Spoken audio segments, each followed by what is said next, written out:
அஷ்டாவக்ர கீதை அத்தியாயம் 8. அஷ்டாவக்ரர் பந்த முக்திகளின் இயல்பை கூறி அகந்தையற்று எதனையும் தள்ளாதும் கொள்ளாதும் இருத்தல் வேண்டும் எனல். அஷ்டாவக்ரர் பந்த முக்திகளின் இயல்பை கூறி அகந்தையற்று எதனையும் தள்ளாதும் கொள்ளாதும் இருத்தல் வேண்டும் எனல். முதல் பாடல். எப்போது மனம் ஏதோ ஒன்றை விரும்புவதும் வருந்துவதும் தள்ளுவதும் கொள்ளுவதும் உவப்பதும் சீறுவதும் உண்டோ அப்போதே பந்தம். எப்போது மனம் ஏதோ ஒன்றை விரும்புவதும் வருந்துவதும் தள்ளுவதும் கொள்ளுவதும் உவப்பதும் சீறுவதும் உண்டோ அப்போதே பந்தம்.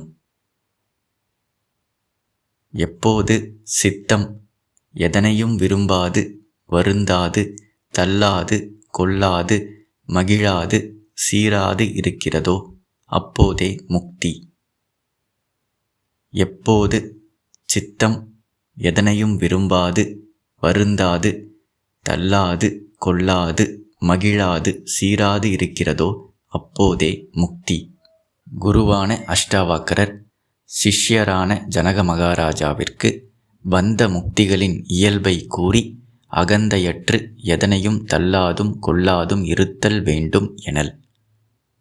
பந்த முக்திகளின் இயல்பை கூறி அப்படின்னா, பந்தத்தில் இருப்பவர்களுக்கும் முக்தி நிலையில், அதாவது ஆத்ம நிஷ்டை ஞான நிஷ்டை, அதில் நிலை பெற்று இருப்பவர்களினுடைய இயல்பு அது எப்படி இருக்கும், அதனுடைய ஃப்ராக்ரன்ஸ் எப்படி இருக்கும், பந்தத்தில் இருக்கிறவங்களுடைய இயல்பு எப்படி இருக்கும், முக்தி நிலையில் இருப்பவர்களுடைய இயல்பு எப்படி இருக்கும், அது தெரிஞ்சாதான் நம்மளை நாமளே செல்ஃப் அனலைஸ் பண்ணி பார்த்துக்கலாம். நாம் பந்தத்தில் இருக்கிறோமா முக்தியில் இருக்கிறோமா அப்படிங்கிறது அதனுடைய இயல்பை வைத்து கண்டுபிடிச்சிக்கலாம். எப்படி ஒரு வீட்டுக்குள்ளே மல்லிகை பூ இருக்குதா அல்லது ஒரு செத்து போன எலி 2 நாளைக்கு முன்னாடி எங்கேயோ செத்து இருக்குது கூரை மேலே, அது இருக்குதா இல்லை மல்லிகை பூ இருக்குதா அப்படிங்கிறது நம்ம பார்க்க தேவையில்லை, அதனுடைய ஃப்ராக்ரன்ஸை வச்சு கண்டுபிடிச்சிக்கலாம். வீட்டுக்குள்ளே வந்த உடனேயும் ஃப்ராக்ரன்ஸை வச்சு அந்த வீட்டில் என்ன இருக்குது அப்படின்னு நாம் கண்டுபிடிக்கலாம். அந்த மாதிரி பந்த முக்திகளின் இயல்பு நமக்கு தெரிஞ்சுது, அதனுடைய ஃப்ராக்ரன்ஸ் தெரிஞ்சதுன்னா நாம் அகங்காரமாக இருக்கிறோமா, அகங்காரமாக இருந்து பந்தத்தில் இருக்கிறோமா, ஆத்மாவில் இருந்து முக்தி நிலையில் இருக்கிறோமா அப்படிங்கிறது அதனுடைய இயல்புகளை வைத்து நாம் கண்டுபிடிச்சிக்கலாம். இப்போ இந்த அடுத்த 4 பாடல்களில் பந்தத்தில் இருப்பவர்களுடைய இயல்பையும் முக்தியில் இருப்பவருடைய இயல்பையும் விளக்கி கூறுகிறார். எப்போது மனம் ஏதோ ஒன்றை விரும்புவதும் வருந்துவதும் தள்ளுவதும் கொள்ளுவதும் உவப்பதும் சீறுவதும் உண்டோ அப்போதே பந்தம். முதல் பாடலில் பந்தத்தில் இருப்பவர்கள், அதாவது நான் உடல் மனம் அகங்காரம், நான் ஒரு தனிப்பட்ட ஜீவன் அப்படின்னு பாவனை பண்ணிக்கிட்டு நம்பிக்கிட்டு மூட நம்பிக்கையில் வாழ்பவர்களினுடைய ஃப்ராக்ரன்ஸ் எப்படி இருக்கும் அப்படின்னா, அவங்க எப்போ பாரு எதையாவது ஆசைப்பட்டுக்கிட்டு இருப்பாங்க, வெறுத்துக்கிட்டு இருப்பாங்க, எதையாவது தள்ளணும், என்னுடைய வாழ்க்கையில் இதெல்லாம் தான் ஒரு பிரச்சனையாக இருக்குது, இதிலிருந்து நான் விடுபடணும், இதனால் நான் அஃபெக்ட் ஆகிறேன், தள்ளணும்னு நினப்பாங்க.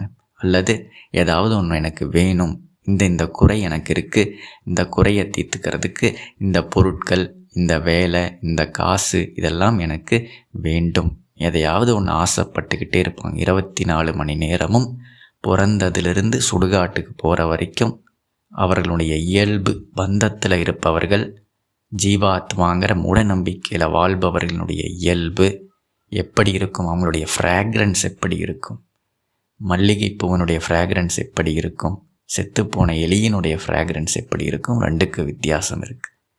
பந்தத்தில் இருப்பவர்களுடைய இயல்பு, அவர்களுடைய ஃப்ராக்ரன்ஸ் எப்படி இருக்குன்னா, எப்போ பாரு அவர்களுடைய மனம் சலனத்தோடு இருக்கும்.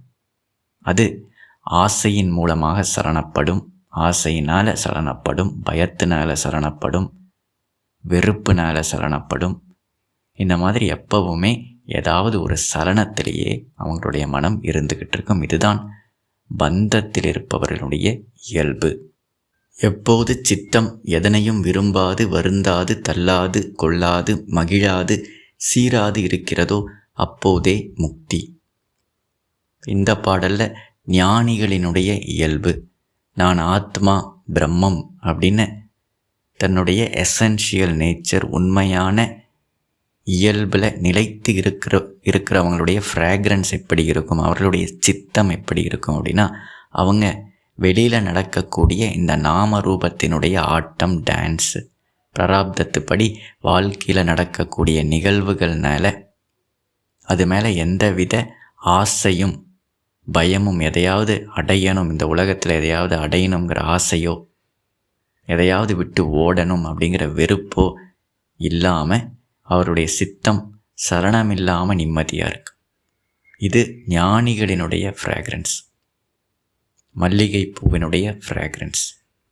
அதை வச்சு இது மல்லிகைப்பூ வீட்டுக்குள்ளே வந்தோடனே அந்த வாசனையை வைத்து இங்கே மல்லிகைப்பூ இருக்குது எங்கேயோ வச்சுருக்குறாங்க, ஏதாவது ஒரு ட்ராயர்லேயோ எங்கேயாவது ஒளிச்சு வச்சுருப்பாங்க, ஆனால் அதனுடைய வாசனையை வைத்து அது அங்கே இருக்குதுன்னு நம்ம கண்டுபிடிச்சிக்கலாம். அந்த மாதிரி சித்தம் எப்போ சலனமில்லாமல் எந்த விஷயத்தின் மேலேயும் ஆசையோ வெறுப்போ இல்லாமல் இருக்குதோ அப்போ இவர்கள் ஞான நிஷ்டையில் இருக்கிறாங்க. இதை வைத்து நாமளே நம்மளை செல்ஃப் அனலைஸ் பண்ணி பார்த்துக்கலாம். நாம் எந்த மோடில் இருக்கிறோம், பந்தத்தில் இருக்கிறோமா, முக்தியில் இருக்கிறோமா. எப்பப்பெல்லாம் வெறுப்பு வருதோ அப்போ நாம் அகங்காரமாக இருந்து கொண்டிருக்கிறோம். ஞான நிஷ்டையில் நாம் இல்லை. வெறுப்பு இல்லாமல் நிம்மதியாக சாந்தியாக நாம் எப்போ இருக்கிறோமோ இப்போ நாம் ஆத்ம நிஷ்டையில் இருக்கிறோம். அகங்காரமாக இருந்தால் வெறுப்பு கண்டிப்பாக இருக்கும். அது அகங்காரத்தினுடைய ஃப்ராக்ரன்ஸ். சலனத்தோடு இருப்பது அகங்காரத்தினுடைய ஃப்ராக்ரன்ஸ். அகங்காரத்தை அமைதியாகவோ நிம்மதியாகவோ செய்யவே முடியாது. ஒரு செத்துப்போன எலியை அதிலிருந்து மல்லிகைப்பூ வாசனை வரணும் அப்படின்னு எதிர்பார்த்தா அது வரவே வராது.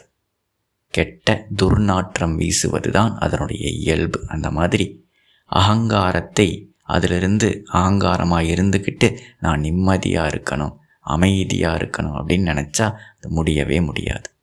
அந்த செத்துப்போன எலி மேலே மல்லிகைப்பூ ஃப்ராக்ரன்ஸ் எங்கேயாவது கடையில் வாங்கிட்டு வந்து ஸ்ப்ரே பண்ணலாம், 5 நிமிஷத்துக்கு அது இருக்கும், திரும்பவும் அதே துர்நாற்றம் வீசும். அந்த மாதிரி அகங்காரமாக இருந்துக்கிட்டு நாம் அடையக்கூடிய அமைதியெல்லாம் கொஞ்ச நேரம் ஏதோ படத்தை பார்த்து, ஏதோ என்டர்டெயின்மெண்ட் பண்ணி, எதையாவது அனுபவித்து ஸ்ப்ரே பண்ணி கொஞ்ச நேரம் அந்த அகங்காரத்தை நிம்மதியாக வச்சிருக்க முடியும்.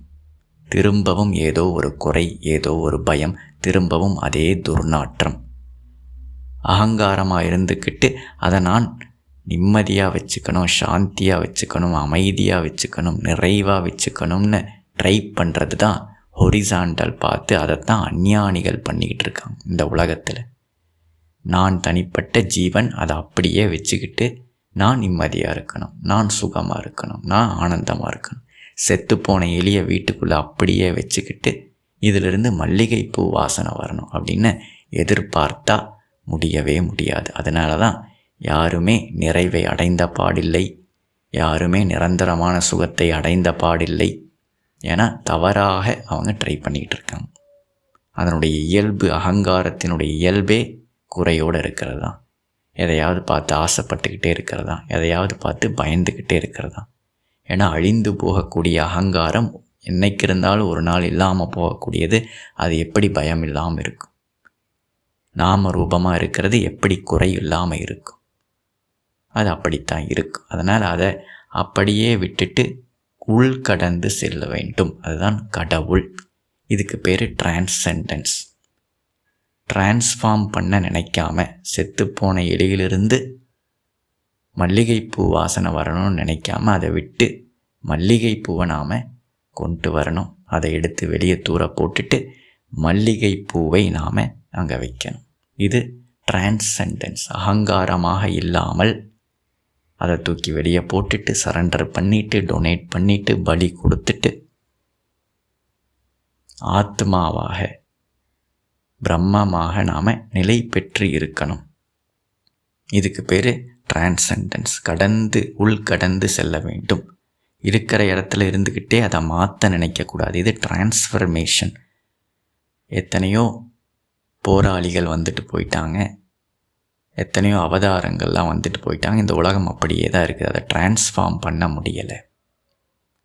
அப்போ நாம் என்ன பண்ணணும்? இதை டிரான்சென்ட் பண்ணணும். உலகத்தில் இருக்கிறதெல்லாம் அப்படியே இருக்கட்டும். நாம ரூப பிரபஞ்சம் பிராரத்தத்துப்படி என்னென்ன நடக்கணுமோ அப்படியே நடக்கட்டும். நான் அகங்காரமாக இல்லாமல் ஆத்மாவாக, அதுவும் எப்பவுமே இருந்து கொண்டே இருக்கிறது. அகங்காரத்தில் நான் ஏறி உட்கார்ந்துக்காமல் ஆத்ம நிஷ்டையில் நான் இருக்கும் பொழுது இப்போ என்னுடைய அனுபவம் எப்படி இருக்குது அப்படின்னா, சித்த சரணம் இல்லாமல் நான் ஆத்மா இருக்கிறதெல்லாம் பிரம்மம் ஒரு பொருள் தான் இருக்குது. என்னை தவிர இங்கே ஆசைப்படுறதுக்கு ஒன்றும் கிடையாது. நான் அழிவில்லாதவன். உடல் மனம் அகங்காரம் அழிஞ்சு போயிடும். ஆனால் ஆத்மாவாகிய நான் என்றென்றும் இருந்து கொண்டே இருக்கிறேன். அதனால் பயமே கிடையாது. பொறாமப்படுறதுக்கு என்னை தவிர இங்கே வேறு எதுவுமே கிடையாது. ஆசைப்படுறதுக்கு என்னை தவிர எதுவுமே கிடையாது. நான் எப்போதுமே நிறைவானவன். நான் ஏகம். இப்போ இந்த ஞானியினுடைய அனுபவம் என்ன, அவருடைய ஃப்ரேக்ரன்ஸ் என்னவாக இருக்குது அப்படின்னா, அது நிம்மதியாக இருக்குது, ஆனந்தமாக இருக்குது, சரணம் இல்லாமல் இருக்குது, எது மேலேயும் வெறுப்பு இல்லாமல் இருக்குது. இப்போ எப்படி ஃப்ரேக்ரன்ஸ் மாறியது? அஞ்ஞானியாக இருக்கும்போது சித்த சரணத்துடன் துர்நாற்றம் வீசிய அந்த வாழ்க்கை, அந்த உலகம், அந்த அனுபவம் இப்படி ஆனந்தமாக நிம்மதியாக நிறைவாக மாறியது அப்படின்னா, அவர் தன்னுடைய வாழ்க்கையில் எதையும் மாற்ற நினைக்கிற, அதை விட்டுட்டு டிரான்சென்ட் பண்ணிட்டார், கடந்து போயிட்டார், உள்கடந்து சென்றார், ஆத்ம நிஷ்டையில் நிறைவாக இருக்கிறார். இப்போ ஆட்டோமேட்டிக்காக நம்மளுடைய அனுபவம் மாறியது, ஃப்ராக்ரன்ஸு மாறியது. அடுத்த பாடல். எப்போது மனம் சில விஷயங்களை பற்றுமோ அப்போதே பந்தம், எப்போது சித்தம் எவ்விஷயத்திலும் தோயாதோ அப்போதே வீடு. எப்போது மனம் சில விஷயங்களை பற்றுமோ அப்போதே பந்தம், எப்போது சித்தம் எவ்விஷயத்திலும் தோயாதோ அப்போதே வீடு. எப்படி ஒரு சினிமா படம் பார்க்கும்போது திரையில் படம் ஓடிக்கிட்டு இருக்கு, நம்ம சீட்டில் உட்காந்து பாப்கார்னை கையில் வச்சுக்கிட்டு படம் பார்க்குறோம். பார்க்கும்போது இனிஷியலாக ஒரு 10-15 நிமிஷம் கேரக்டர் பில்டப் நடந்துக்கிட்டு இருக்கும். எல்லாம் இன்ட்ரோடக்ஷன், இவங்க தான் ஹீரோ ஹீரோயின் வில்லன்ட்டு ஒவ்வொருத்தராக இன்ட்ரடியூஸ் பண்ணுவாங்க படத்தில். இப்போ பார்க்குறவங்க கொஞ்சம் கொஞ்சமாக மெய் மறந்து லைட்டை எல்லாம் ஆஃப் பண்ணி, தேட்டரில் லைட் ஆஃப் பண்ணி திரை மட்டும் தெரியும். உட்காந்துட்ருக்கிற பக்கத்தில் இருக்கிறவங்க யாரும் தெரிய மாட்டாங்க. அந்தளவுக்கு இருட்டாக இருக்கும், படம் மட்டும் தெரியும். ரியாலிட்டியை வெயில் பண்ணிட்டு மறைச்சிட்டு இந்த கற்பனையான படம் நமக்கு தெரியும். 15 நிமிஷத்தில் மெய் மறந்து, தன்னையே மறந்து ஏதாவது ஒரு கேரக்டரோடு நாம் ஐடென்டிஃபை பண்ணிக்குவோம். அந்த 15 நிமிஷத்துக்கு அப்புறமா கதை நடக்க நடக்க அந்த கேரக்டரோட எந்த அளவுக்கு நாம் ஐடென்டிஃபை பண்ணிக்கிட்டோமோ அந்த அளவுக்கு அந்த கேரக்டர் நடக்கிறதெல்லாம், கேரக்டருக்கு நடக்கிறதெல்லாம் நமக்கே நடக்கிற மாதிரி ஒரு ஃபீல் இருக்கும். அந்த கேரக்டரை செய்கிறதெல்லாம் நாமளே செய்கிற மாதிரி ஒரு ஃபீல் இருக்கும். ஏன்னா அந்த கேரக்டர் கூட நாம் அடையாளப்படுத்திக்கிட்டோம். இப்போ என்ன ஆகும்? ரொம்ப ஆழமாக அடையாளப்படுத்திக்கிட்டால் துக்கமான ஒரு சீன் வரும்போது கண்ணிலிருந்து கண்ணீர் வரும், பார்க்குறவங்களுடைய கண்ணிலிருந்து கண்ணீர் வரும். த்ரில்லிங்கான ஒரு சீன் இருந்ததுன்னா சேரனுடைய டிப்பில் வந்து உட்காந்துக்குவாங்க. படத்தில் நடக்கிறதெல்லாம், அந்த கதையில் வர்றதெல்லாம் எப்படி பார்க்குறவங்கள அஃபெக்ட் பண்ணுது அப்படின்னா, தன்னை மறந்து அந்த கேரக்டராக தன்னை அடையாளப்படுத்தினதுனால. அப்போ இந்த நான் அப்படிங்கிறது இந்த தேட்டரில் இருக்கிற சேரை விட்டு அந்த திரையில் இருக்கக்கூடிய கேரக்டருக்குள்ளே போயிடுச்சு. அதை போய் பற்றிக்கிச்சு. மெய் மறந்து பார்க்கறது அப்படின்னா, பார்ப்பானுடைய இந்த நான் அப்படிங்கிற இந்த இன்ட்யூட்டிவ் சென்ஸ் அது இந்த சேரிலிருந்து எந்திரிச்சு போய் அந்த கேரக்டரோடு ஒட்டிக்கிச்சு. இப்போ அவர் கேரக்டராகவே மாறிட்டார். நான் தான் ஹீரோ அப்படிங்கிற மாதிரி அனுபவம். இந்த நானை எங்கே கொண்டு போய் நாம் வைக்கிறோமோ அது உண்மை மாதிரியே தெரியும். அங்கே நடக்கிறதெல்லாம் நான் பண்ணுற மாதிரியே அனுபவம் இருக்கும். அதுக்கு நடக்கிறதெல்லாம் எனக்கு நடக்கிற மாதிரியே ஒரு அனுபவம் இருக்கும். சினிமா பார்க்குற அந்த விஷயத்தை வச்சு இதை நாம் கான்டம்ப்ளேட் பண்ணி புரிஞ்சிக்க முடியும். திரும்பவும் இந்த நானை நாம் எங்கே கொண்டு போய் வைக்கிறோமோ, எது மேலே ஏற்றி வைக்கிறோமோ அது உண்மை மாதிரியே தெரியும். அங்கே நடக்கிறதெல்லாம் நான் பண்ணுற மாதிரியே தெரியும், அனுபவப்படும். அதுக்கு நடக்கிறதெல்லாம் எனக்கு நடக்கிற மாதிரியே அனுபவம் இருக்கும். இதை நாம் சரியாக விளங்கி கொண்டோம் என்றால் நமக்கு நாம் என்ன பண்ணிக்கிட்டு இருக்கோம், எதனால் இந்த கர்த்திருத்துவம் போக்திருத்துவம் எல்லாமே நான் பண்ணுற மாதிரியே என் வாழ்க்கையில் இருக்குது, இந்த சம்சார பாரம் உடல் மனம் அகங்காரத்தில் என்னென்னமோ நடந்துக்கிட்டு இருக்கு, ஆனால் இதெல்லாம் நான் பண்ணுற மாதிரி நான் தான் முடிவெடுக்கிறேன், நான் தான் என் வாழ்க்கையை நடத்திக்கிட்டு இருக்கேன், நான் பண்ணலன்னா எதுவுமே இங்கே நடக்காது அப்படிங்கிற இந்த பாரம் ரெஸ்பான்சிபிலிட்டி ஃபீல் எதுக்கு ஆகுது அப்படின்னா, உடல் மனம் அகங்காரம் இங்கே மூவ் ஆகிக்கிட்டு இருக்கக்கூடிய இது மேலே ஆத்மாவாகிய நான் மெய்மறந்து என்னுடைய நானை இந்த அகங்காரத்து மேலே ரோல் மேலே உடல் மனசு மேலே ஏற்றி வச்சுக்கிட்டேன். எப்படி படம் பார்க்குறவர் பாப்கார்ன் சாப்பிட்டுட்டு சும்மா இல்லாமல் தன்னுடைய நானை மெய்மறந்து கேரக்டர் மேலே ஏற்றி வச்சதுனால திரையில் அது பாட்டுக்கு என்னமோ நடந்துக்கிட்டு இருக்கு. ஆனால் இவர் தன்னுடைய நானை கொண்டு போய் ஹீரோ மேலே அட்டாச் பண்ணதுனால ஹீரோ பண்ணுறதெல்லாம் இவர் பண்ணுற மாதிரியே அனுபவம் வரும். உண்மையில் இவர் எதுவும் பண்ணலை, சும்மா தான் உட்காந்துட்டு இருக்கார், ஆனால் பண்ணுற மாதிரி ஒரு அனுபவம் இருக்கும். ஹீரோவுக்கு நடக்கிறதெல்லாம் இவருக்கு நடக்கிற மாதிரியே ஒரு அனுபவம் இருக்கும்.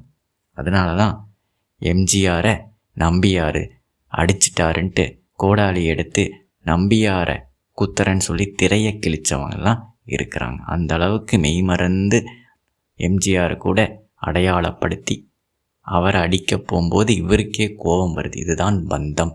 எப்போது சித்தம் ஏதாவது ஒரு விஷயத்தை பற்றுவதோ பந்தம். நம்பியாரை பார்த்து எதுக்கு கோபம் வந்தது, கோடாலியை வச்சு குத்தணும்னு எதுக்கு அவங்களுக்கு வெறுப்பு வந்தது அப்படின்னா, மெய்மறந்து எம்ஜிஆரை போய் பற்றுனதுனால. ஆத்மாவாகிய நாம மெய்மறந்து இந்த அகங்காரம் ஏற்கனவே எடுத்து முடிக்கப்பட்ட படம் தான் நம்மளுடைய வாழ்க்கை, சம்சார வாழ்க்கை. அது பாட்டுக்கு ஓடிக்கிட்டு இருக்குது. எது நடக்கணுமோ நடக்கும், எது வரணுமோ வரும், எது போகணுமோ போகும்.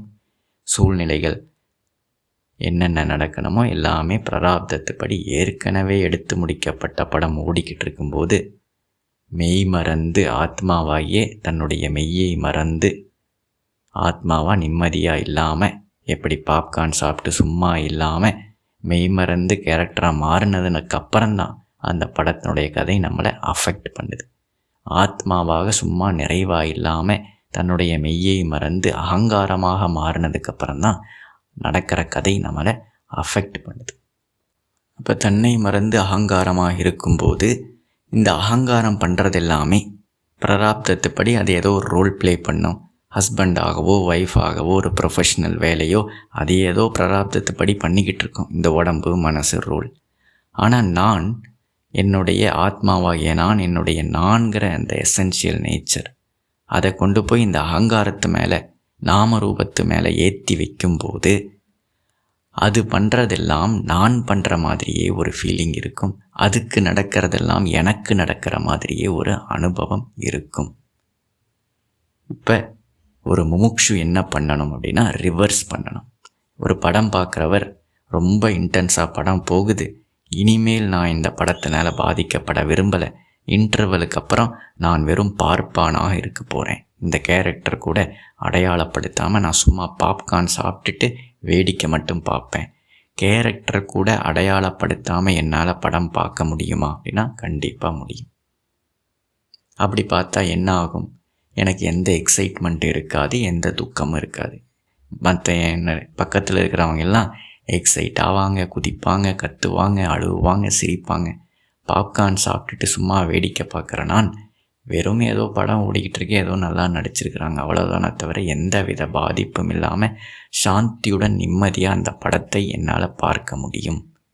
எப்படி என்னுடைய நானை ஹீரோ மேலே கொண்டு போய் அட்டாச் பண்ணாமல் என்னுடைய நானை எனக்குள்ளேயே வச்சுக்கிட்டு நான் இங்கே சினிமா பார்த்துக்கிட்டு இருக்கேன், சேரில் உட்காந்துட்டு இருக்கேன், பாப்கார்ன் சாப்பிட்ருக்கேன், இதுதான் நான் அப்படின்னு இந்த நானை சேரிலிருந்து எந்திரிச்சு திரைக்கு போக விடாமல் தனக்குள்ளேயே வைத்து வேடிக்கை பார்ப்பவன் பார்ப்பான். ஞானி அப்படிங்கிறவர் இந்த நான் அப்படிங்கிற இந்த சென்ஸை ஆத்மாவிலேயே வச்சுட்டு, தன்னுடைய எசென்ஷியல் நேச்சரிலேயே வச்சுட்டு, உடல் மனம் அகங்காரம் ஆடுற ஆட்டத்தை வேடிக்கை பார்ப்பவர் பார்ப்பான், அவர் ஞானி. இப்படி பார்த்தா என்ன ஆகும்? படம் பாட்டுக்கு ஓடிட்டு தான் இருக்கும், வாழ்க்கை பாட்டுக்கு நடந்துக்கிட்டு தான் இருக்கும். ஆனால் நம்ம எதனாலும் பாதிக்கப்படாமல், எதையும் விரும்பாமல், எதையும் வெறுக்காமல் வேடிக்கை மட்டும் பார்த்துட்ருக்கோம். இதுதான் நிம்மதி, இது முக்தி. எப்போ ஒருத்தர் திரையில் நடக்கிறத பார்த்து பாதிக்கப்படாமல் அவர் பாட்டுக்கு நிம்மதியாக சாஞ்சு பாப்கார்ன் சாப்பிட்றாரோ, எந்த சீனு வந்தாலும் அஃபெக்ட் ஆகாமல் இருக்கிறாரோ, அவர் முக்தி நிலையில் இருக்கார். அவர் கேரக்டர் கூட அடையாளப்படுத்தாமல் இருந்ததுனால கதை ஏதாவது மாறப்போகுதா, ஏதாவது நடக்காமல் போயிடுதா, நான் இந்த ஹீரோவோட அடையாளப்படுத்தாமல் விட்டுட்டேன்னா படம் அதுக்கப்புறம் ஓடாது அப்படின்னு ஏதாவது இருக்குதான்னா கிடையாது. நாம் அடையாளப்படுத்தினாலும் படுத்தாமல் போனாலும் ஓட வேண்டிய படம் ஓடும். அடையாளப்படுத்திக்கிட்டோம்னா கதை நம்மளை பாதிக்கும். அடையாளப்படுத்தாமல் இருந்தால் எந்த எக்ஸைட்மெண்ட்டும் கிடையாது, எந்த துக்கமும் கிடையாது. அந்த மாதிரி ஆத்மாவாகிய நாம் இந்த உடல் மனம் அகங்காரத்தின் கூட நம்மை அடையாளப்படுத்திக்கிட்டோம்னா இதில் நடக்கக்கூடிய கதை நம்மளை ஆழமாக பாதிக்கும். அடையாளப்படுத்தாமல் சும்மா இருந்தோம்னா பாதிக்காது. அடையாளப்படுத்தினாலும் படுத்தாமல் இருந்தாலும் நடக்க வேண்டிய கதை தானாகவே நடக்கும். அது ஏற்கனவே எடுத்து முடிக்கப்பட்ட கதை, அது பிராரப்தம். வேணும்னா அகங்காரத்தை மேலே ஏறி உட்காந்துக்கலாம். இந்த நானை கொண்டு போய் அகங்காரத்தை மேலே அட்டாச் பண்ணிக்கிட்டு அது பண்ணுறதெல்லாம் நான் பண்ணுற மாதிரியும், அது அனுபவிக்கிறதெல்லாம் நான் அனுபவிக்கிற மாதிரியும் அனுபவிக்கலாம். இது பந்தம் மோட், அகங்காரம் மோட், பற்று. இதுதான் நம்ம பற்று. நான் கொண்டு போய் அகங்காரத்து மேலே, உடல் மனசு அகங்காரத்து மேலே ஏற்றி வைக்கிறது தான் பற்று. ஏறினதுக்கப்புறமா என்ன ஆகும்? அது போகிற இடத்துல தான் நாமளும் போவோம். இதுதான், அதனால தான் பாரமாக இருக்குது வாழ்க்கை. ஏன் பாரமாக இருக்குதுன்னா, நான் போய் அகங்காரத்து மேலே ஏறி உட்காந்துருக்கேன். அதே வாழ்க்கை, அதே சூழ்நிலை, அதே காலகட்டத்தில் வாழக்கூடிய ஞானிகள் நிம்மதியாக வாழ்ந்துக்கிட்டு இருக்காங்க. அவங்களும் குடும்ப வாழ்க்கையில் இருக்கிறாங்க, வேலை செய்கிறாங்க, எல்லாமே பண்ணுறாங்க. ஆனால் அவங்கள கேட்டால் உங்களுடைய அனுபவம் என்னென்னா, நான் எதுவுமே பண்ணலை. ஜனக மகாராஜாவை கேட்டால், இத்தனை வேலை செய்கிறீங்களே நீங்கள் காலையிலேருந்து, உங்களுடைய அனுபவம் என்ன? வெளியிலேருந்து பார்த்தா இவ்வளோ பிஸியாக இருக்கீங்க, 16 மணி நேரம் பிஸியாக இருக்கீங்க, இத்தனை பிரச்சனைகளை டீல் பண்ணிக்கிட்டு இருக்கீங்க, எப்போ வேணாலும் போர் வரும், உங்களுடைய அனுபவம் என்னன்னு கேட்டால், நான் எதுவுமே பண்ணலை, நான் நிம்மதியாக இருக்கிறேன், தனிமையில் இருக்கிறேன், எந்த அனுபவம் எனக்கு கிடையாது. இதுதான் ஞானிகளினுடைய அனுபவம்.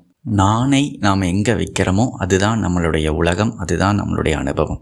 இப்போ ஜனக மகாராஜா இந்த நானை ஆத்மாவில் வச்சுருக்கார். அப்போ அவருடைய அனுபவம் என்ன அப்படின்னா, அவர் நிம்மதியாக இருக்கார். ஆத்மா எதுவுமே பண்ணுறதில்லை, அது இருந்து கொண்டே இருக்குது. அதனால் அவருடைய அனுபவம், நான் எதுவுமே பண்ணல, நிம்மதியாக இருக்கிறேன். ஆனால் அவருடைய உடம்பு வேலை செய்து, மனம் வேலை செய்து, அகங்காரம் வேலை செய்யுது. ஆனால் அவருடைய நான் இந்த உடல் மனம் அகங்காரத்து மேலே ஏறி உட்காராமல் ஆத்மாவில் நிம்மதியாக இருக்குது. எப்படி இந்த பார்ப்பானாகி இருக்கக்கூடிய அந்த படத்தை பார்க்குறவர் தன்னுடைய நானை இந்த தேட்டருடைய சேர்லேயே வச்சுருக்காரு, இந்த திரையில் இருக்கக்கூடிய ஹீரோ மேலே கொண்டு போய் ஏற்றி வைக்காமல் இருக்கிறார். அதனால் அவர் நிம்மதியாக இருக்கார். அது மாதிரி தான் நாம் நம்மளுடைய நானை மட்டும் ஆத்மாவில் வச்சுக்கிட்டு, உடல் மனம் அகங்காரம் அது பிராரப்தத்துப்படி ஓடிக்கிட்டு இருக்கும், அது ஓடட்டும். அப்படி நாம் இந்த நிஷ்டை, இதுதான் நிதித்தியாசனம். இந்த நானை ஆத்மாவில் வச்சுக்கிட்டு உடல் மனம் அகங்காரத்தை அது பாட்டுக்கு பிராரப்தத்துப்படி ஓட விடணும். படம் பாட்டுக்கு ஓடிக்கிட்டு இருக்கோம், நம்ம பாப்கார்ன் சாப்பிடுவோம். வாழ்க்கை பாட்டுக்கு நடந்துக்கிட்டு இருக்கும், நடக்க வேண்டியது நடக்கும், வர வேண்டியது வரும், மனம் யோசிக்க வேண்டியது யோசிக்கும், செய்ய வேண்டியது செய்யும், லாபம் வரும், நஷ்டம் வரும், பிறப்பு வரும், இறப்பு வரும், எல்லா சீனும் மாறிக்கிட்டு இருக்கும். நானே ஆத்மாவில் வச்சோம்னா எதனாலேயும் அஃபெக்ட் ஆகாமல் நிம்மதி அப்படிங்கிறது நம்மளுடைய அனுபவமாக இருக்கும். இதுதான் நிதித்தியாசனம். நானை வெளியில் கொண்டு போகாமல் படம் பார்க்கணும். கேரக்டர் கூட அடையாளப்படுத்தாமல் படம் பார்க்குறது அது ஒரு கலை. அப்போ பாதிக்கப்படாமல் 3 மணி நேரம் படம் பார்க்கலாம். ஆனால் என்ன பிரச்சனை? உனக்கு எக்ஸைட்மெண்ட் இருக்காது, சிரிப்பு வராது, அழுகையும் வராது. அப்போ என்ன இருக்கும்? நிம்மதி இருக்கும். எக்ஸைட்மெண்ட் வேணும்னா கேரக்டரோட அடையாளப்படுத்தி பார்த்தாதான். என் தலைவர் படம் அப்படின்ட்டு ஃபஸ்ட்டு ஷோ ஃபஸ்ட்டு டிக்கெட்டு வாங்கிட்டு பாலாபிஷேகம் பண்ணிவிட்டு சீனுக்கு சீனு எந்திரிச்சு குதிக்கிறாங்க அப்படின்னா 100% அடையாளப்படுத்திக்கிட்டாங்க. வெறும் பாப்கார்ன் சாப்பிட்டு ஒருத்தர் நிம்மதியாக உட்காந்துருக்கார் அப்படின்னா அது அவர் தலைவர் படமாக இருக்காது. அடையாளப்படுத்தாமல் சும்மா பார்த்துக்கிட்டு இருக்கார். இதுதான் அஞ்ஞானிகளுக்கும் ஞானிகளுக்கும் இருக்கக்கூடிய ஒரே வித்தியாசம். 2 பேர்த்துக்கும் ஒரே படம் தான். ஒருத்தன் சீனுக்கு சீனு குதிக்கிறான், ஒருத்தன் நிம்மதியாக இருக்கிறான். 2 பேர்த்துக்கும் ஒரே பிராரப்தம். ஞானிகளுக்கும் கேன்சர் வருது, பிரச்சனை வருது, வாழ்க்கையில் லாப நஷ்டம், பிறப்பு இறப்பு எல்லாம் வருது. இப்படி நடந்துக்கிட்டு இருக்கும்போதும் நிம்மதியாக இருந்துக்கிட்டு அனுபவிப்பவர் ஞானி. அடையாளப்படுத்தாமல் ஆத்மாவாக இருந்து அனுபவிப்பவர் ஞானி. சீனுக்கு சீனு துக்கப்பட்டுக்கிட்டு குதிச்சுக்கிட்டு பிறண்டுக்கிட்டு இருக்கிறவர் அஞ்ஞானி. அவர் ஞானை கொண்டு போய் உடல் மகம் அகங்காரத்தை மேலே ஏற்றி வச்சுக்கிட்டார். இந்த ஒரே தப்பு. இதை கரெக்ட் பண்ணிட்டா நாம் இந்த சீனை எதையுமே மாற்ற தேவையில்லை. என்ன வேணாலும் நீங்கள் படம் எடுத்துகிட்டு போங்க, பிராரப்தம் எப்படி வேணாலும் இருந்துட்டு போகுது. நான் பாப்கார்ன் சாப்பிடணும்னு முடிவு பண்ணிட்டேன். எனக்கு இனிமேல் கதையில் எந்த சீனையும் மாற்ற தேவையில்லை. நீங்கள் எதையும் எனக்கு விருப்பம் இல்லை. நான் நிம்மதியாக இருக்கிறதுக்கு முடிவு பண்ணிட்டேன் அப்படின்னு முடிவு பண்ணவர் தான். அதுதான் வைராக்கியம். இனிமேல் நான் இந்த உடல் மனம் அகங்காரத்தை மேலே ஏற்றி வைக்காமல் எனக்குள்ளேயே வச்சுக்குவேன். இது வைராக்கியம். ஆத்ம நிஷ்டை, ஞான நிஷ்டை, நிதித்தியாசனத்தில் இப்படி நாம் இருந்து பழகணும். அடுத்த பாடல், நான் அற்றபோது விடுதலை, நான் உற்றபோது பந்தம் என்று விளையாடல் போல் அறிந்து எதையும் கொள்ளாது தள்ளாது இரு. நான் அற்றபோது விடுதலை, நான் உற்றபோது பந்தம் என்று விளையாடல் போல் அறிந்து எதையும் கொள்ளாது தள்ளாது இரு. நான் அகங்காரமாக இல்லாமல் இருக்கும்போது அது விடுதலை. நான் அற்றபோது விடுதலை. இப்போ இங்கே 2 மோட் ஆஃப் எக்ஸிஸ்டன்ஸ் இருக்குது. ஒன்று அகங்காரம், தனிப்பட்ட ஜீவன் அப்படிங்கிறது ஒரு கற்பனை பாவனை. கமலஹாசன், சப்பானிங்கிற இங்கே 2 மோடு இருக்குது. ஒன்று ஆக்டர், இன்னொன்று கற்பனையான ஒரு ரோல். ஆத்மா அப்படிங்கிறது உண்மை, ஜீவன் அப்படிங்கிறது ஒரு கற்பனை. இந்த கற்பனையான ஜீவனாக நான் இருக்கும்போது, அந்த மோடில் நான் இருக்கும்போது அதுக்கு பேர் பந்தம். அதுவே நான் உண்மையாக ஆத்மாங்கிற மோடில் இருக்கும்போது, என்னுடைய இயல்பு நிலை இருக்கும்போது அது முக்தி. இவ்வளவு தான். இந்த 2 மோடில் தான் நாம் ஆக்ட் பண்ணிக்கிட்டு இருக்கோம். தேட்டரில் உட்காந்துக்கிட்டு கேரக்டரை கூட ஐடென்டிஃபை பண்ணி இல்லாத ஒரு கேரக்டர், கற்பனையான ஒரு கேரக்டர், அதுவாக தன்னை கற்பனை பண்ணி அடையாளப்படுத்தும் பொழுது நான் கதையினால் பாதிக்கப்படக்கூடியவனாக இருக்கிறேன். இது பந்தம். 300 ரூபாயை கொடுத்துட்டு கஷ்டப்பட்டு மெய்மறந்து கற்பனையான ஒரு கேரக்டராக தன்னை பாவிச்சுக்கிட்டு அதுக்கப்புறம் நான் பந்தத்துக்கு போகிறேன். இத்தனை காசை கொடுத்து நான் பந்தத்துக்கு போகிறேன். வாலண்டியராக நான் போய் பந்தப்படுறேன். அதுக்கப்புறம் சீனுக்கு சீனு துடிக்கிறேன். அந்த மாதிரி ஆத்மாவாகிய நான் கஷ்டப்பட்டு பாவனை பண்ணி இந்த உடல் மனம் அகங்காரமாக என்னை நினச்சிக்கிட்டு அதுக்கப்புறம் சீனுக்கு சீனு தினம் தினம் துடிக்கிறேன், கஷ்டப்படுறேன், சம்சார துயரத்தில் துள்ளிக்கிட்டு இருக்கேன். காசை கொடுத்து வாங்கி கட்டிக்கிட்டேன் அப்படிங்கிற மாதிரி நாமளே கஷ்டப்பட்டு பாவனை பண்ணி இந்த அகங்காரமாக இருந்துக்கிட்டு இருக்கிறோம். இதையெல்லாம் பண்ணாமல் சும்மா இருந்தோம் அப்படின்னா நாம் நிம்மதியாக இருக்கலாம். கஷ்டப்படுறது, துயரப்படுறது, பந்தப்படுறதுக்கு நாம் ஏதாவது பண்ணணும். சும்மா இருந்தால் நாம் முக்தி. இப்போ பந்தத்துக்கு தான் எதையாவது பண்ணணும், பந்தப்படுறதுக்கு தான் எதையாவது பண்ணணும். முக்தி அடைகிறதுக்கு சும்மா இருந்தால் போதும். பாப்கார்ன் சாப்பிட்டுட்டு நான் சும்மா இருந்தேன்னா கேரக்டரை கூட அடையாளப்படுத்தாமல் படம் என்னை பாதிக்காது. பாதிக்கணும்னா நான் கஷ்டப்பட்டு அந்த கேரக்டரை கூட அடையாளப்படுத்தணும். எந்த அளவுக்கு அடையாளப்படுத்துகிறனோ அந்த அளவுக்கு பாதிக்கும். Exactly proportional. 50% அடையாளப்படுத்தினா 50% பாதிக்கும். 100% அடையாளப்படுத்தினா 100% பாதிக்கும். இப்போ இந்த 2 மோட் ஆஃப் எக்ஸிஸ்டன்ஸ் இருக்குது. சப்பானியாக இருந்தால் அவன் பரட்டையினாலேயும் மயிலினாலேயும் பாதிக்கப்படுவான். மயில் மேலே விருப்பும், பரட்டை மேலே வெறுப்பும். சப்பானிங்கிற மோடு அது அப்படித்தான் இருக்கும். அதை அமைதிப்படுத்தவே முடியாது. ஆனால் கமலஹாசன் அவர் மயில் அப்புறம் இந்த பரட்டை, இந்த 2ம் அவருக்கு இல்லாத ஒன்று. கமலஹாசனை பொறுத்த வரைக்கும் அப்படி ஒன்று இல்லவே இல்லை. ஆத்மாவை பொறுத்த வரைக்கும் உலகம் அப்படிங்கிறதே ஒன்று இல்லை. ஜீவன் அப்படிங்கிறதே ஒன்று இல்லை, அதனால் அது நிம்மதியாக இருக்குது. இதெல்லாம் பொய்ன்னு தெரியும்.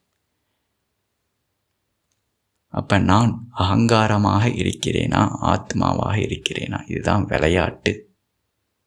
இது ஒன்றும் சீரியஸான விஷயம் கிடையாது. இந்த மாதிரி விளையாடல் போல் எடுத்துக்கொண்டு உனக்கு என்ன வேணுமோ நீ பண்ணிக்க, எந்த மோடில் நீ ஆக்ட் ஆகணுமோ நீ ஆயிக்க. இதுதான் உண்மை. இப்போ நீ முடிவு பண்ணிக்க. ஆங்காரமாக இருந்தால் பந்தம், ஆத்மாவாக இருந்தால் முக்தி. அதுக்கு ஒரு செகண்டு தான் ஆகும். ஒரே ஒரு செகண்டு நீ பந்தத்தில் இருக்கலாம், அடுத்த செகண்டு நீ முக்தியில் இருக்கலாம். இதுதான் உண்மை. இப்போ நீ சூஸ் பண்ணிக்க அப்படின்னு குருவான அஷ்டாவக்கரர் சிஷ்யனான ஜனக மகாராஜாவிற்கு உபதேசம் செய்கிறார். மேலும் பாடல்களை நாம் அடுத்த பதிவில் பார்ப்போம். நன்றி.